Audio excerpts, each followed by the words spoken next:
സംസ്ഥാന സർക്കാർ ശക്തമായ നടപടി കൈക്കൊള്ളുന്നത് മൂലം പെൺവാണിഭക്കാർ ഇപ്പോൾ കടുത്ത ബേജാറിലെന്ന് മുഖ്യമന്ത്രി വി.എസ്. അച്യുതാനന്ദൻ പറഞ്ഞു.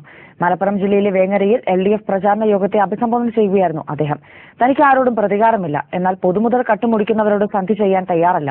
കേന്ദ്രത്തിന്റെ അഴിമതിക്കെതിരെ നിരാഹാരം കിടക്കുന്ന അണ്ണാ ഹസാരെയുടെ ചോദ്യങ്ങൾക്ക് സോണിയാഗാന്ധി മറുപടി പറയണമെന്നും മുഖ്യമന്ത്രി ആവശ്യപ്പെട്ടു. പണമങ്ങനെ വന്നുകൂടിയപ്പോൾ സ്വന്തം ഭാര്യമാർ മാത്രം പോരാ എന്ന് വന്നു.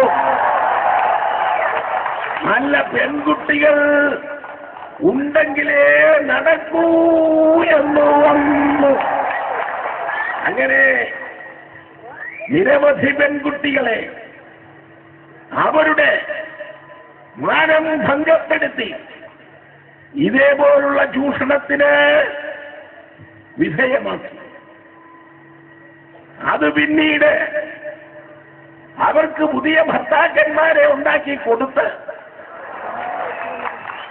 അവരെ ഗൾഫ് നാടുകളിൽ അയച്ച് നല്ല വീടും വച്ചു കൊടുത്ത്